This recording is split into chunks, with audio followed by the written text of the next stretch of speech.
51 years na ako sa mundong ito. Amen. Hindi man halata. Praise the Lord. Amen. Mukha akong 50 lang. Amen. Ang rin ng Panginoon, I would like to take this opportunity. Talagang maraming pinagdadaanan ngayon. Hindi lang siguro kayo, kami rin, ako personally, pero for the past days and weeks talagang alam ni Pastor, stress ako. Sa biyaya lamang ng Panginoon talaga ako nakakakilos, nakakatayo, nakakagalaw. Dahil ang yun nga, pinangahawakan ko lagi, mahal niya ako. At sabi niya, hindi niya ako iiwan. At ganun din kayo. Amen? At ngayon, nandito na naman tayo para puri. Sabi nga, this is the day that the Lord has made. We will rejoice and be glad in it. Amen? At natutuwa ako na kasama ko kayo sa journey ng buhay ko. Amen? Nakasama namin, nakilala namin kayo. Higit sa lahat, magkakasama tayo ng pupuri sa ating Panginoon. Okay, sabay-sabay. Ako ay blessed, kayo ma-stress. 1, 2, 3. Ako ay blessed, ayoko ma-stress. Amen. And every gising is a blessing. Totoo naman, every gising is a blessing. Okay, so 2026, the year of the Lord's favor. Ang kinin natin yan, no? Yung mga umaangkin na the year of the Lord's favor, nararanasan yan. Amen? Kagaya ng mga nakaraang taon, tingnan natin, the year of answered prayer. May mga nasagot na prayer ba noon? Oh, meron. The year of breakthrough. Yung naalala ko noon, January, February pa lang, ang dami ng patotoo na may breakthrough sila. Amen? So, ang kinin natin, the year of the Lord's favor. Amen? Okay, ang title ng pag-aaralan natin, tama-tama, A Victorious Christian. Amen? Yung victorious Christian, nakaluhod sa ating Panginoon. Amen? Hindi yung maraming award, maraming medal, kundi yung nakaluhod sa ating Panginoon. Okay, sabi sa 2 Corinthians 2:14, but thanks be to God. Ayun yun na, sinimulan agad ng talata, no? Salamat sa Panginoon. Kailangan nagpapasalamat. Pag may natanggap ka o wala kang natatanggap? May natanggap ka na. Kaya sabi niya, ngunit salamat sa Diyos na lagi niya kaming isinasama sa parada ng mga tagumpay. Akalain mo, tayo sinasama raw ng Panginoong Hesus sa parada ng mga tagumpay, who always leads us to as captains in Christ's triumphal procession. So, imagine natin, no? Nasa parada tayo. Ayan, nasa parada tayo ng Gilas, Pilipinas. Kilala niyo ba yung Gilas, Pilipinas? Yes. Di ba yung Gilas, Pilipinas? Di ba pag mga nanalo sila sa basketball, nagpaparada yan. Tuwan-tuwa yung mga tao. Imagine niyo, si Jesus yung nasa harapan, nasa likod tayo. Amen? Nandun tayo. So, tayo sinama niya sa parada ng mga tagumpay. Ano? Christ Triumphal Procession. Ito matindi. Nung binabasa ko to, si Jesus talaga yung nanalo. Pero kasama tayo. Yung una palang blessing yun. Pero ito, hindi pala tayo lang silbi. As He uses us. Sabi mo sa katabi mo, ginagamit ka ng Lord. Amen. Ginagamit tayo ng Lord to spread aroma. Paano sa Tagalog? Sa pamagitan namin ay pinapalaganap ng Diyos ang lahat. So, ibig sabihin, tayo pala ginagamit ng Diyos sa pagpapalaganap ng mabangong aroma, spread aroma of knowledge of Him. So, ibig sabihin, naghahayag ng mabuting balita o hindi lang yun. Maaring yung pinagdadaanan mo at napagtagumpayan mo, yun yung inikwento mo. Amen? Sino rito yung may naranasang problema, dinaanan lang, tapos na ngayon? Siguro halos lahat tayo, no? Yun yung naikwento mo, alam mo, Mare, ang laki rin ng problema ko nung nakaraan. Talagang hindi ko alam anong gagawin. Pero alam mo, nag-pray ako. Kumilos ang Diyos. Amen? At yun din yung, kung natapos mo yung mga pinagdaanan mo yun, maaari pagdadaanan mo lang ulihan. Yun ang sabi, as He spreaded the knowledge of Him. Pag ba nagpapasalamat ka, sino yung pinagpapasalamatan mo? Di ba pag talagang thank you Lord, di ba ganun agad? Ganun agad yung sinasabi mo, thank you Lord. At everywhere, hindi mo iniisip kung Kristiyano o hindi Kristiyano yan. Basta sinasabi mo, alam mo, salamat sa Lord. Minsan mo, wala ka nang iniisip kay mayaman yan. Basta ikaw talaga tuwan-tuwa sa pasasalamat kasi napagtagumpayan mo yan. Kaya pala tayo kasama sa precious na yun. Unang-una, niligtas tayo ng Lord. Pangalawa, tayo rin ginagamit ng Lord. Amen? Kumbaga, para tayong Gilas, Pilipinas din. Amen? At sabi, parang ganito yan eh. Okay, may dalawang kotse hindi makita. Yung isa, Ferrari. Sabi, isipin nyo, Ferrari na bagong-bago. Pangalawa, Ferrari durog na durog. Ikaw, ano i-display mo sa bahay mo? Oh, may Ferrari, ano? Ferrari durog o Ferrari bagong-bago? Bago. Ibig sabihin, imagine mo, i-display ba ni Lord yung mga bulok na tao? Siyempre, yung magaganda.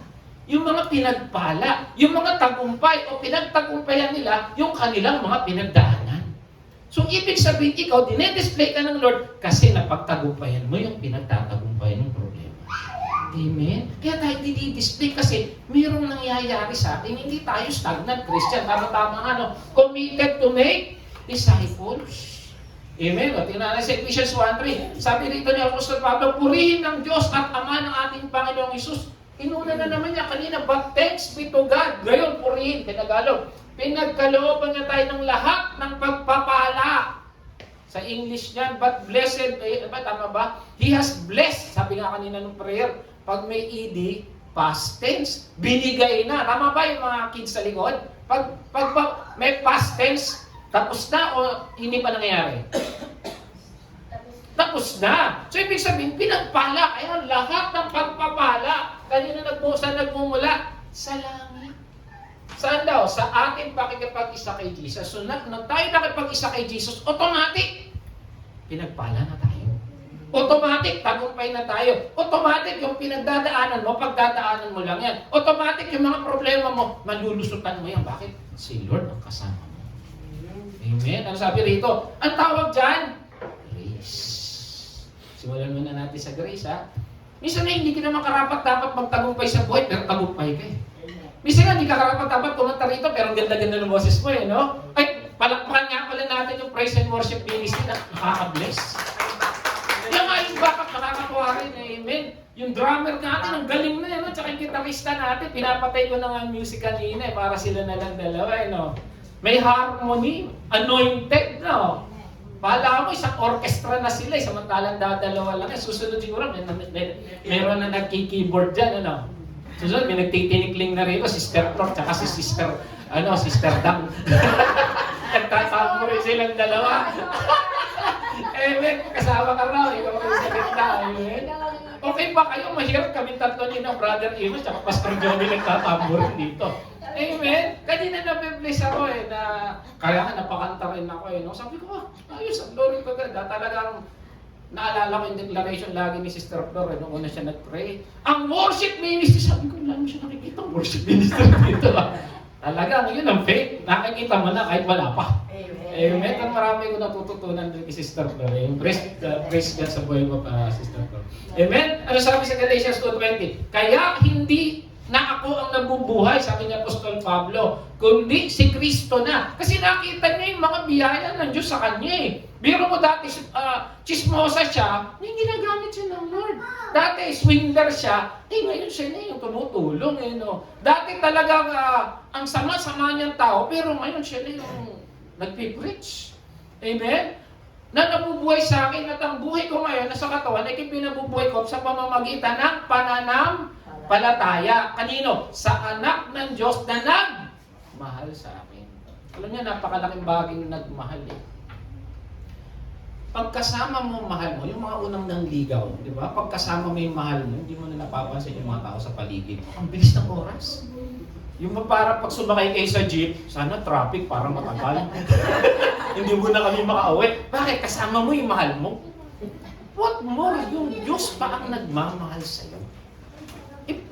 Titignan lang natin yung word, ang nagmahal sa akin. So, ibig sabihin, isipin mo, kayo ni Jesus na nakasagay sa jeep. Sabi siguro ni Jesus, sana traffic para kasama ko si sister. O gano'n, si brother. Kasi mahal ko yun eh. Amen? Kaya pag kayo nagpe-pray, may pinagdadaanan, tip ko sa inyo, magpe-pray. Paalala mo, Lord, di ba mahal mo ko? Yung mga nagmamahalang gano'n eh, bawa sinampal, di ba mahal mo ko? Bakit sinasampal mo na ako? Di ba? Mga gano'n, yun ang maalala. Lord, di ba mahal mo ko? Di ba sabi mo, di mo bibigyan mo lahat ng kailangan? Paalala mo. Para maalala mo rin sa sarili mo, Diyos ang nagmamahal sa iyo. Amen? Na naghandog nila yun, naghandog ng kanyang sarili. Sa mga mag-asawa, apelyido lang inahandog eh. Minsan may tatlo raw sing-sing eh. Una, engagement ring. Pangalawa, sing-sing na binibigay pag ikakasal.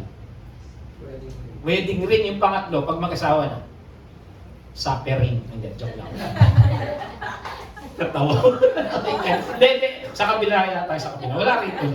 Amen? Okay. Kaya sabi sa Philippians 4:4, rejoice in the Lord always. And again, I say, rejoice. Alam niyo yung backstory niya, di ba? Nakakulong si Apostol Pablo. Biro mo, nasa kulungan na siya dahil sa paghahayag ng mabuting balita. Tuwag-tuwa pa siya. Bakit? Kasama niya si Kristo ron. Kasama niya yung mahal niya ron. Kaya sabi ko sa inyo, kapag kasama mo yung mahal mo, ang bilis ng oras, ang saya-saya mo. Amen? Kanina nga, tumawag yung anak ko, kinantahan ako ng happy birthday. Tuntua ako. Si Daniel lang, si Daniel yung anak ko lang, happy birthday. Ito yung kakanta siya. Tapos, yung mga sinasabi niya nung baby siya, sinabi niya sa akin, gusto ko tayong yakapin kasi tigtang mayakap. Ang sarap na yung mahal mo, yung bumabati sa'yo, yung mga gumagawa sa'yo ng mga bagay-bagay. Amen? Kaya lagi niyong tatandaan, ang Diyos ang nagmamahal sa'yo. Amen? Kaya sabi sa Romans 8:37, no! Ayan. Kasi ang dami pinagdaanan Kaya sabi ng Apostol Pablo sa Romans, in all of these things, problema, may utang ka, may sakit ka. We are more than conquerors. Para maintindihan nyo ano yung more than conquerors. Si Pacquiao lumalaban sa boxing. Tama? Nagpapabangas ng mukha yan. Talaga sinasapak yan. Sinisikmuraan yan sa mukha. Diba? Nagpa-practice yan. Ilang buwan, lalaban yan. Pero pag nanalo na siya, binibigay kay Jinky. Yun ang more than conquerors. Hindi ka nahirapan, hindi ka nagpasunto, hindi ka nag-practice, pero yung panalo sa'yo. Para si Jesus, siya yung pinako, siya yung nahirapan, siya yung talagang binayubay sa krus ng Kalbaryo, siya yung pinahirapan, alang-alang sa'yo. Amen? Tapos sa tingin mo, hindi ka niya pagtatagumpayin niya sa problema mo, naman. Kaya kalabit mo yung katabi mo, sabihin mo, tagumpay ka na. Ay, ang hina. Parang ayaw. Nakasama naman sabihin mo, 1, 2, 3, tagumpay ka na. Amen. Tagumpay ka na. Kahit yung mga estudyante doon sa likod, may problema kayo sa school, tagumpay na kayo. Amen. Tagumpay na. Tagumpay na tayo sa mga pinagdadaanan natin. Sabi mo, huwag ka nang sumimangot. Ay, nakasimangot nga. Amen. No, we are more than conquerors. Amen. Alam niyo yung naunang verse dyan? Sabi dito, hindi ko mabasa sino makapaghihiwalay sa atin sa pag-ibig ni Kristo? Ang kaguluhan, may kaguluhan tayo sa buhay. Kapighatian, pag-uusig, pagkakutom, kahirapan, panganib o kamatayan. Hindi! Sa lahat ng ito, tayo'y lalong higit pang tagumpay. Kahit marami ka rin pinagdadaanan, tagumpay ka na. Pag sinabing tagumpay ka na, hindi pa tapos ang boxing, tagumpay ka na. Hindi pa nawawala yung kirot, magaling ka na. Amen? May utang ka na, bayad na. Amen? Pag utang, lahat tumitingin Amen? Pag utang talaga no? Alam niyo, balang araw, hindi na kayo mangungutang. Kagabit mo yung sabihin mo katabi mo, hindi ka na mangungutang. Tama talaga, pag utang, malakas Ito sabihin mo, ito mas maganda. Ikaw na ang magbibigay. Yan, mas maganda. Hindi nagpapautang nagbibigay. Amen? Okay. Kaya Christians are victorious. Christians are successful. Christians are blessed. Yung mga katabi mo, blessed yan. Blessed. Pastor. Naglagay ng Rexona yan Hindi ka pa lumalaban, tagumpay ka na. Hindi ka pa talaga lumalaban, tagumpay ka na kasi tinapos ng Panginoong Jesus sa krus ng Kalbaryo lahat ng ating kailangan sa buhay. Kung yung kamatayan nga para maligtas tayo, binigay niya yung pa kayang problema mo, sisiw lang yan. Sisiw lang. At tinitignan mo na lang magka-statistics tayo ngayon. Marami ka na ba pinagtagumpay sa buhay? Okay. Sa tingin mo, yan nag-iisang yan, o yan tatlong yan, hindi mo pa pagtatagumpayan. Kung noon nagtagumpay ka, mas lalo ka magtatagumpay. Kaya dapat pag dumarating sabihin mo, si Lord bahala sa'yo. Amen. Tinawid niya ako ngayon, hindi ka niya ako itatawid niya. 3 taon pandemya, nakatawid tayong lahat. Ngayon pa kaya. Amen. Nagbuntis ka sa anak mo, nagkasakit yung anak mo, nagka-problema ka sa mister mo, ngayon nakangiti ka pa rin. Amen? Bakit? pinagtagumpay ka na ng Lord. Amen? Ang tanong minsan ito Pastor, talaga hindi ko nararanasan Ang dami ko pa rin utang. Dami ko pa rin problema. Ito. Paano? Tingnan natin sa isa natin para mabilisan to. Dapat, para maranasan mo yung kagalakan sa buhay mo, dapat alam mo muna yung purpose ng buhay mo. Tanong mo yung sarili mo, alam mo ba yung purpose ng buhay ko? Sarili mo. Alam mo ba yung purpose ng buhay mo? Alam ko lang, Pastor, arena All-purpose Lord. Amen? Sabi sa Ephesians 2:10, dapat ito talangin nasa isip natin. For we are God's handiwork. Sa ibang translation, masterpiece created in Christ Jesus to do good works. Kailan daw? Prepared in advance. Para ganito Hindi ka pa pinapanganak, ang disenyo na ng Diyos sa'yo, gumawa ng mabuti. Hindi ka pa pinapanganak, ang disenyo na sa'yo ng Diyos, gumawa ng mabuti. Hindi disenyo ng Diyos sa'yo, mamroblema. Hindi disenyo ng Diyos sa'yo ang mag-worry. Hindi disenyo ng Diyos sa'yo ang kabahan. Ang disenyo ng Diyos sa'yo, gumawa ng kabutihan. Amen? Kahit may utang ka, kaya mo gumawa ng kabutihan. Kahit may pinagdadaanan ka, kaya mo gumawa ng kabutihan. Sigurado ako kanina, yung mga tumugtog, yung kumanta, may pinagdadaanan Pero praise God, kumakanta. Pero nagpe-pray, nagde-devotion, hindi ba? Bakit? Yun yung tama. Hindi pwede maging hadlang yung problema mo sa calling mo kay Lord. Una, purpose. Kaya pansinin mo, pag ikaw hindi nakakapag-church, hindi ka nakakarinig ng salita, parang kulang ang buhay mo. Tama hindi? Amen? Kasi yun ang disenyo mo Parang ganito, yung mic, ipamukpok mo, masisira hindi? Masisira. Kasi ang disenyo niya, maging mic. Yung walis, gamitin mo pang yung pang eyebrow. Sira mata mo. Kasi disenyo niya panlinis Kung hindi mo disenyo ang ginagawa mo, sablay ka kapatid. Ang disenyo mo, gumawa ng kabutihan. Unahin mo ang Diyos. Amen? If you are in Christ, kung Kristiyano ka, pag hindi ka Kristiyano, hindi ka yan. Pero Kristiyano tayo Then you have to do good works. Kaya sabi sa 1 Peter, bilang mabubuting katiwala ng iba't ibang kaloob ng Diyos, we are given different gifts. Parang kanina, may nagdadrum, may gigitara, may nagbabackup, may nagpe-pray, may nagdi-devotion, may nagtatamburin. Gamitin nyo ang kapakinabangan. Wow, foreigner ako, sorry Kapakinabangan ng lahat ang kakayanang tinanggap ng bawat isa. Amen? Sabi rito, each of you should use whatever gifts you have received to serve others. Lahat tayo may gifts Kahit yung mga bata kanina, ang ganda kumanta no? Tama? Ganda ng boses ng dalawa. Si Apple at si Angel, maganda ang boses niya. At hindi ako magugulat kung bukas pakalawa, sila na yung kumakanta rito. Kasi yun ang disenyo ng Diyos sa kanila. Amen?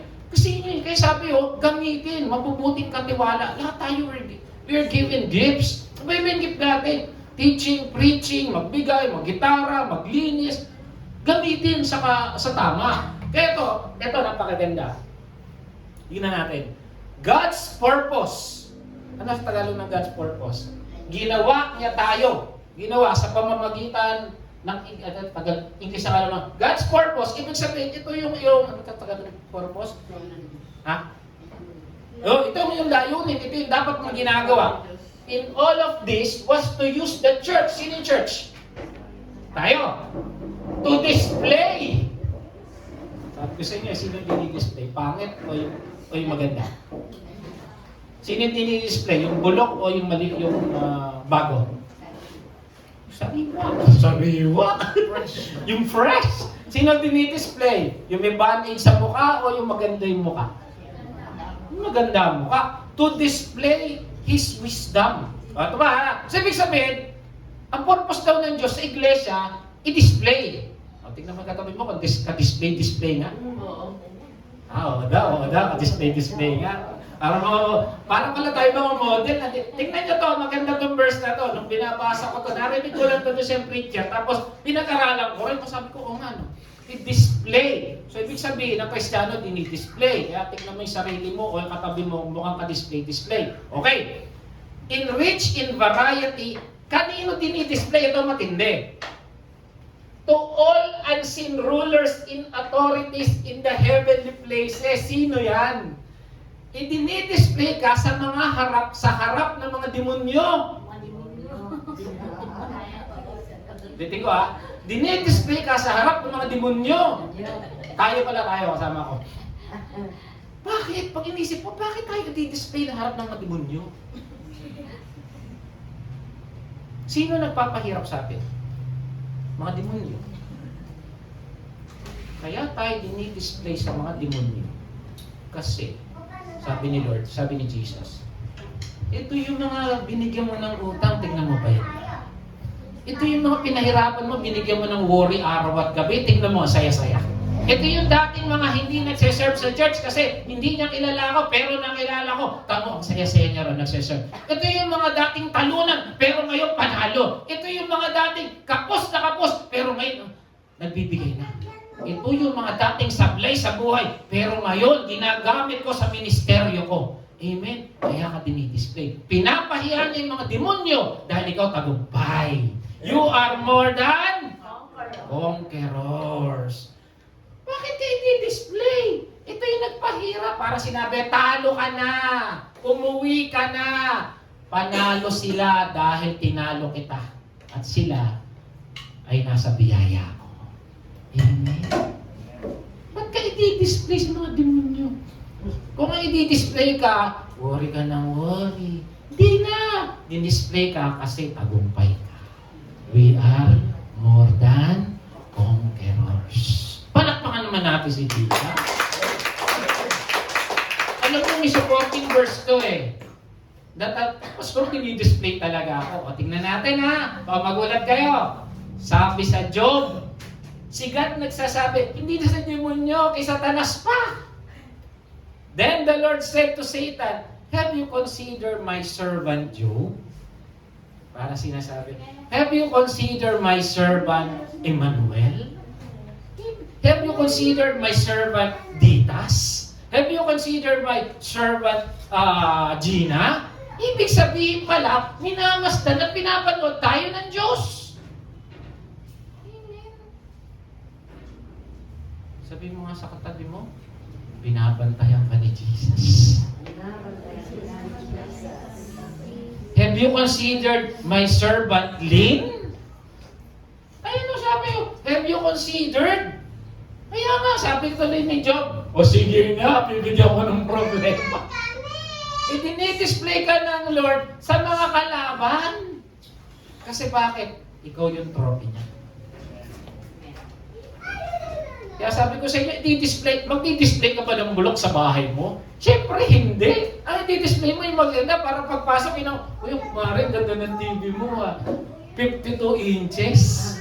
Bakit Mare, ganda ng cellphone mo iPhone 25. Parang wala pa iPhone 25.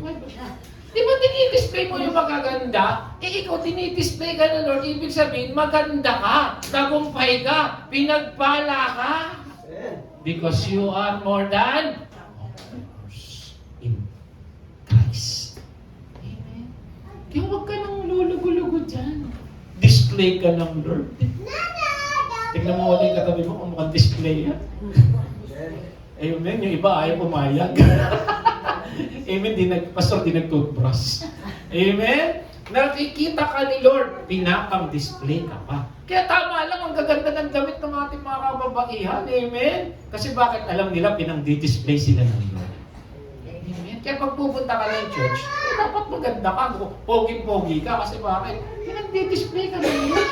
At hindi lang dito ka dinidisplay. Kahit saan ka magpunta, binabantayan ka ng Lord. Bakit? Anong pangako niya?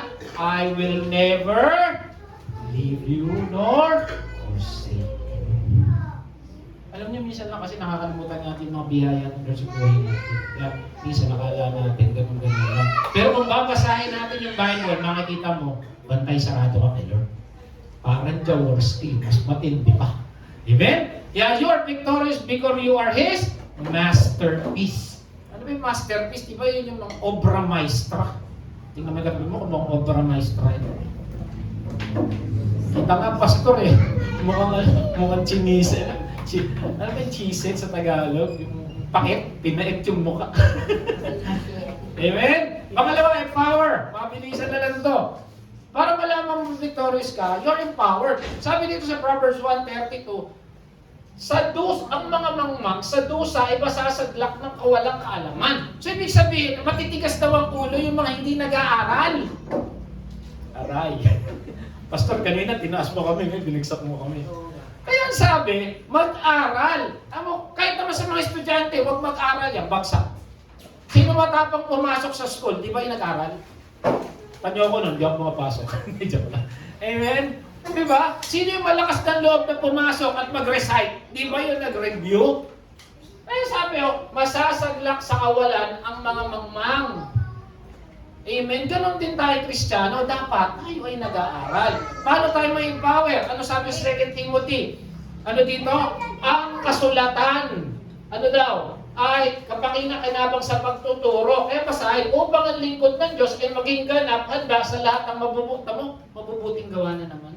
You need the Bible to prove in yourself that you are created to do good works. Di ba may verse pang isa sa Psalms yata yun? We are wonderfully made ba yun? Oo, di ba? We are wonderfully made by God. I know it so well. Amen? Kaya yung mga nagigitara, nagtatambol dito, bukas mo alam, gagaling na niya. Pang-concert, ang peg. Tsaka yung mga kumakanta bukas dito, kahit araneta, kayang punuin.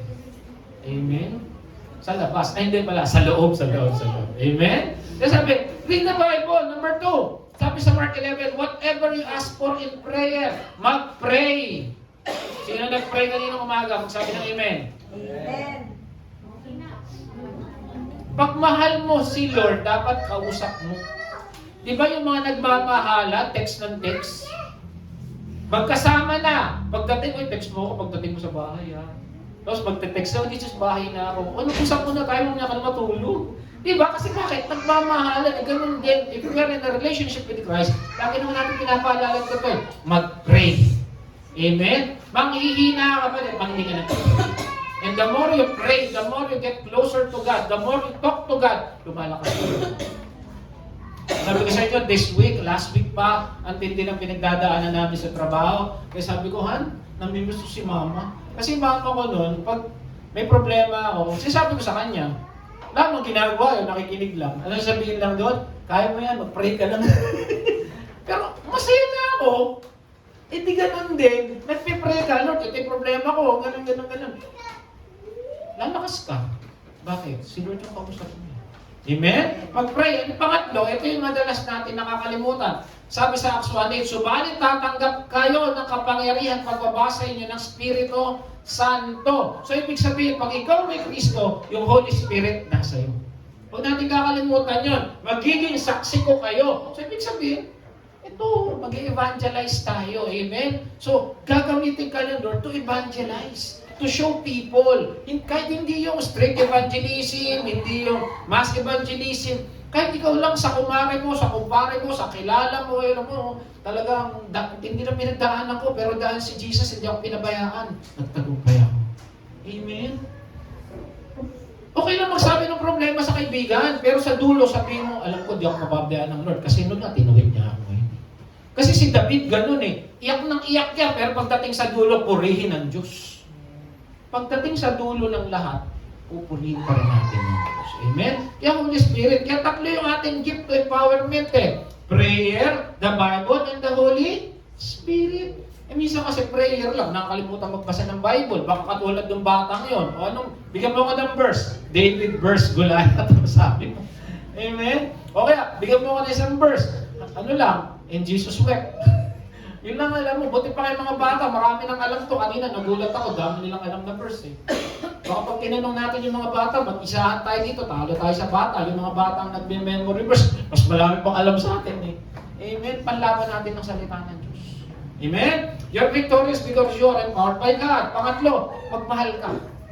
Show love. Sabi sa Corinthians, kung wala naman akong pag-ibig, para lang akong kampanang umaalingaw-ngaw. Ang galing mong mag-devotion, ang galing mong mag-preach, ang galing mo sa lahat ng bagay, pero hindi ka marunong magmahal, walay. Kaya nga inutos siya ni God eh, ibigin mo ang Panginoon mo at ibigin mo ang iyong kapwa. Amen. Kasi alam ni Lord siya, mahal niya tayo, sure yun. Tayo minsan, nakakalimutan natin mahalin ang Diyos. Pero alam niyo mga kapatid, pag naalala natin ang kabutihan ng Lord sa buhay natin, alam niyo, hindi mo makakalimutan mahalin siya.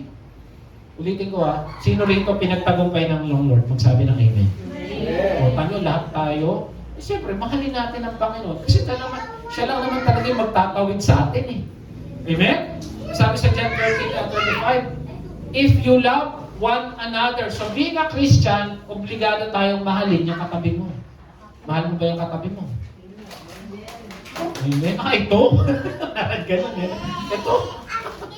Amen? Kasi tandaan ng Kristiyano na nagmamahalan. Minsan alam nyo, may blessing yung maliit lang ang church. Bakit? Magkakakilala eh. Close. Kasi yung malaking church, sino ka nga ba? Pag nagkabanggaan sa labas, awayin mo pa, hindi mo kilala, magulat ka eh. Ka-church pala kita. Pero pag dito ka, maliit ka, maliliit pa yung konti pa sa church, magkakilala tayo. Amen? Pero we are praying, at ito dapat lagi ninyong isa-isip kasama mga pastor at pastora, ang focus natin is to evangelize and make disciples. Obligado tayong punuin to sa biyaya ng Diyos. Saka hindi lang naman tayo, si Lord na maglalagay dito. Gawin lang natin yung dapat nating gawin. Amen? Sa panahon ngayon, ang hirap magmahal. Kaya, bakit? Ang hirap naman magmahal eh. Ang dami scammer ngayon eh. Minsan nga, kaibigan mo, kumari mo, lulukuhin ka eh. Tama hindi? Minsan nga, Christian pa eh. Oo. Parang na-scam na kayo Ako rin, na-scam na. Christian pa. Sila rin naman dadala nun eh. No? Ang mahalaga, hindi ka ikaw ang na-scam, hindi ikaw ang nag-lolo. Ang sundin mo, yung obligasyon mong magmahal pa rin. Amen? A victorious Christian loves and cares God's creation. Ano ba? Pag Kristiyano ka, dapat marunong ka rin magmahal ng paligid. Hindi magulo yung tapat ng bahay mo. Yung dura ka ng dura kung saan-saan. Isa-isa na Kasi, alam niyo nung nasa Singapore kami, walang yabang, sa Diyos to. Mahal nila yung paligid nila, wala kang makitang basura. Bakit? Kaya nakita mo, pinagpapala sila. Tayo, nasa harapan natin? Hindi na kayo sumagot. Minsan na naglalakad ako sa amin ba yun? Hindi, parang nasakyan ako. Yung babae talaga, may itsura, hindi na bata. May edad na, mukhang galing opisina, kumakain ng piatos yata yun. Yung Jack and Jill. Pagkatapos, sinagis doon sa bukas na yung bornal. Laki ng basurahan mo. Pag bumaha, asisisihin, yung gobyerno walang ginagawa eh. Ninanakaw yung flood control. Ikaw din naman eh. Amen? Pangalawa, mahalin mo yung oras mo. Huwag mo gamitin kung saan-saan. Pangatlo, mahalin mo yung tao sa paligid mo. Amen? You should show love. Kasi mapagmahal ang Kristiyano. And then, ito medyo magpo-focus ako dito. Family. Ulitin ko, mahalin mo ang pamilya mo. Okay? Okay, bakit? Sabi dito, ang galing-galing mo mag-preach, pero galit na galit ka sa pamilya mo. Nag-evangelize ka, pero yung pamilya mo, hindi ka makapag-share. Ang galing mo magturo, pero napapabayaan mo yung anak mo. Maghapon sa church, pero palamura pala. Meron pa ba rito ganon? Lagi sa prayer meeting, chismosa pala. Natawa sila. Prayer meeting tayo. Pagdadabas sa prayer meeting, alam mo si ganito. Aral ng Bible, hindi naman na-apply sa buhay. Minsan, nasa church, ang ganda-ganda, ang pogi-pogi, pagdating sa bahay, dugyot.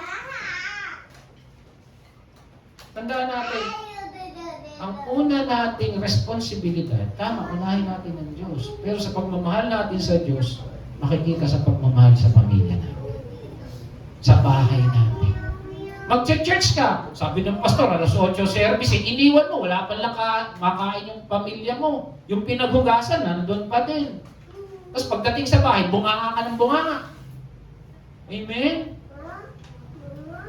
Kung talagang mapagmahal ka, makikita sa'yo. Amen? Tingnan mo yung katabi mo, nakikita pa pagmamahal ka. Hindi tayo kalat ng kalat. Kaya magulo yung paligid natin kasi tayo kalat ng kalat eh. Amen? Kung talagang mahal mo si Lord, mahal mo yung paligid kasi siya gumawa niya. Amen? Guilty ba tayo? Minsan guilty tayo. Minsan lagi tayo guilty. Praise the Lord pag hindi na tayo guilty. Amen? Binayaran na niya, ito maganda, binayaran na niya ang kasalanan natin nung una pa. Kasi minsan kasalanan yun eh, hindi mo mahal yung paligid mo eh. Amen? Ano sabi sa Jeremiah 31:3? I have loved you with an everlasting love. Binayaran na niya lahat ng kasalanan natin, kaya mahiya naman tayo. Amen? Ito matindi. Kailan binayaran ni Jesus yung kasalanan natin? Tingin niyo. Kailan? Nung? Pinako ba siya? Pinako? Hindi. The Lamb. Sino yung Lamb? Jesus.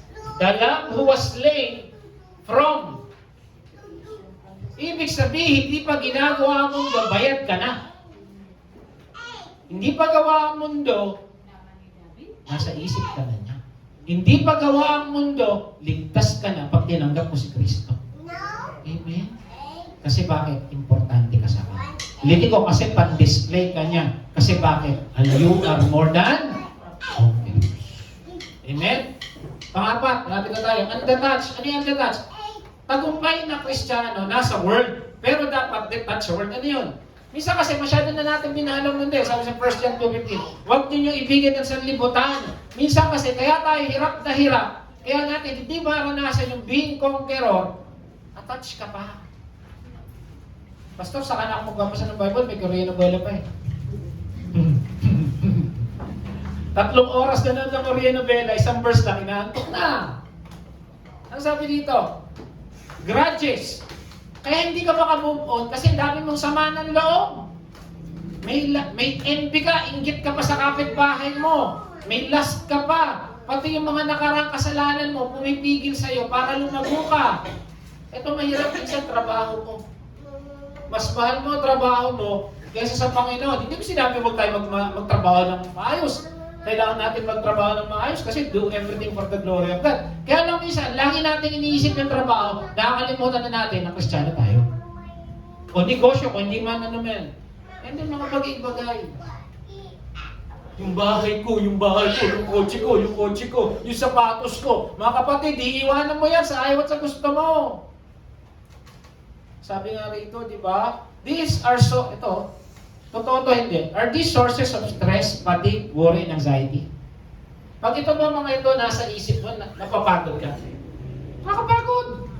Nakapagod tama. Iisip mo, puro sama ng loob, galit, trabaho, business, bahay mo. Yung bahay ko, baka mabato na naman. Yung bubong ko, mabutas na naman. O yung ano ko, baka may magbandal. Di ba? O yung kotse ko, yung gulong ko, yung sasakyan ko, baka mapagtriban. Source ng problema ng ano yun, worry. I'm not saying na huwag tayong natin mahalin yun. Bigay ng Lord yun eh. Pero sabi ng Lord, pag may problema ka, lapit ka sa Kanya.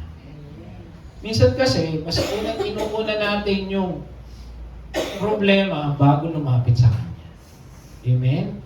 Hindi ka magiging victorious pag yun ang nasa isip mo. Kaya sabi dito, pag pagod ka, mag-rest ka. Mag-rest ka kay Jesus. Kaya kapagod kasi attached ka pa. Tama hindi? Pag lagi mo iniisip problema, pag lagi mo iniisip yung nakaraan mo, pag lagi mo iniisip mahina ka, bobo ka, pag lagi mo iniisip yung utang, pag lagi mo iniisip yung mga problema mo, pagod ka talaga. Tingnan mo yung katabi mo kung pagod. Ayaw tingnan. Pagod, di ba? Pero pag nasa church, di ka pagod. Tama yun. Amen? Kasi nandito si Lord. Amen? A victorious Christians attach kay God and rest in His faithfulness. Mag-attach tayo kay Jesus. Amen? Itong mga batang ko, no, I pray. Simula nung ginamit sila ng Lord, i-attach na nila yung sarili kay Lord. Makakatapos lahat yan ng pag-aaral. May nagpatotoo kanina, extend ako mga 5 minutes. May nagpatotoo kanina, narinig ko lang, tiga Davao siya, maliit na yung pamilya nila, 10 sila magkakapatid. Sobrang hirap nila, minsan daw hindi na sila kumakain sa isang araw, minsan daw piso lang pamasahe niya, baon niya, minsan wala pa, minsan wala siyang uniform, minsan wala siyang notebook. Talagang hirap na hirap sila. Pero somehow, sa biyaya raw ng Lord, nakatapos siya ng elementary. Kahit sobrang hirap, nilaban yan kasi alam niya, ang edukasyon daw, kayamanan. Ito mahirap. 12 years old siya, ano ba tawag doon? naabuso siya ng isang malayong kamag-anak. Babae ko eh. Biro mo naabuso. Inabuso. Parang ni-rape o parang ewan ko. Sa sobrang sama raw ng loob niya, naglayas siya. Kasi alam niya, hindi siya papakinggan ng pamilya niya sa doon ang dami ng problema. Totoo to, patotoo to ni isang kapatid. Esmeralda yung apelyido eh. Cristina Esmeralda. Narinig ko. Tapos, namasukan siya sa Manila bilang katulong. At sa Manila, nakakilala siya. Akala niya, yun na yung magiging sagot sa problema niya, nag-asawa siya agad. Kasi syempre, akala mo para malampasan mo yung problema mo, mag-aasawa ka, tama? Yung iba sa atin, ganun eh. Ayoko na sa bahay namin, mag-aasawa ako, bubuo ko ng pamilya. Ano nangyari sa pamilya mo? Ganun din. So, na ganun.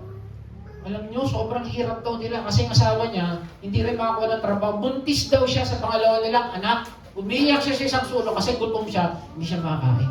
Iyak daw siya ng iyak nung pinapatulungan niya, umiiyak siya eh. Tapos, hanggang naalala niya, nung nailabas na niya kanyang anak, nagtrabaho ulit siya, sabi ko, gusto naalala niya na edukasyon lagi naisip niya. Ngayon, nagtanong siya barangay, saan mo ba pwede mag-aral pa ng high school? Kaya lang siya, ano tawag doon? Informal yung tawag doon.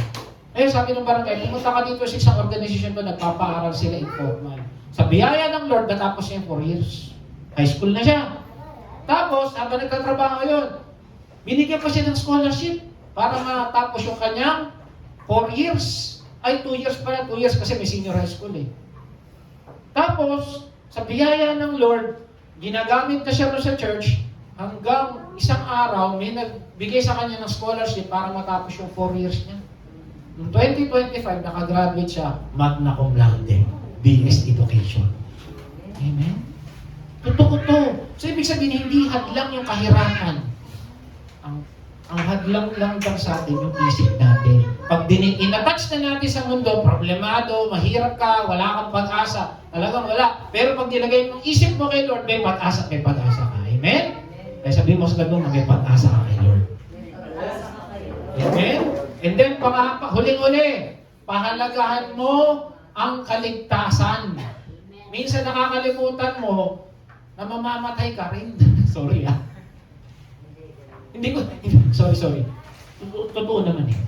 Amen? Sabi dito, si Jesus pinahalagaan eh. But God demonstrated His own love for us. Kailan? Nung namatay siya. Ganun ka-importante sa kanya yung kaligtasan natin. Pero tayo, nakakalimutan natin, ligtas na ako, bahala na sila sa buhay nila.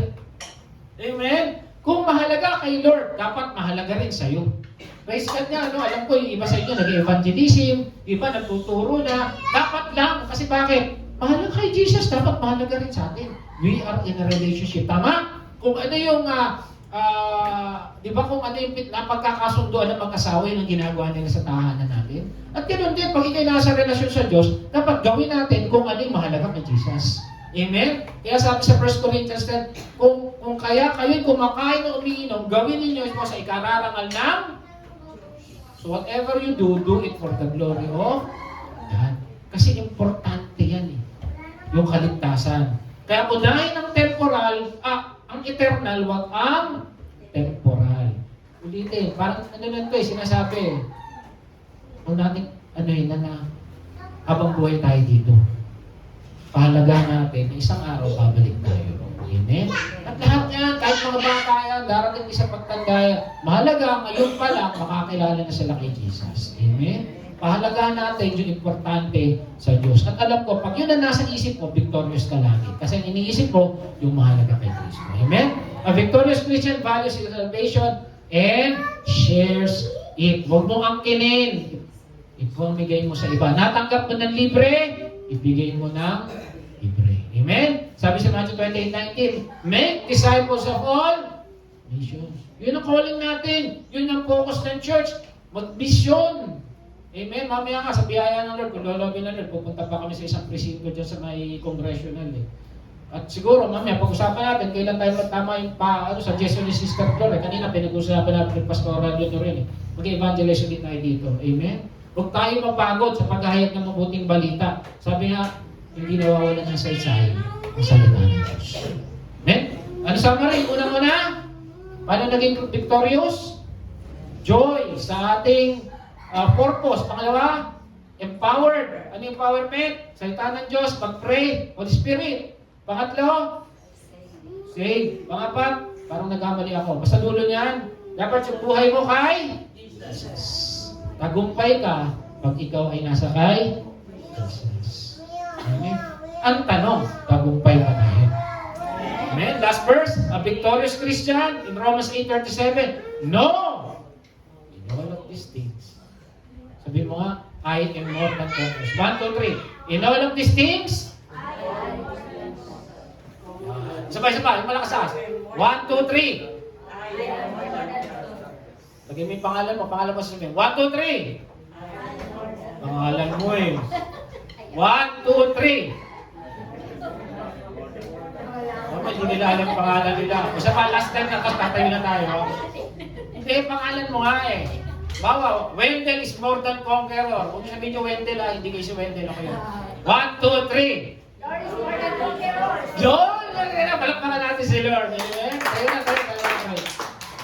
Heavenly Father, Lord, salamat Lord, pinaalala mo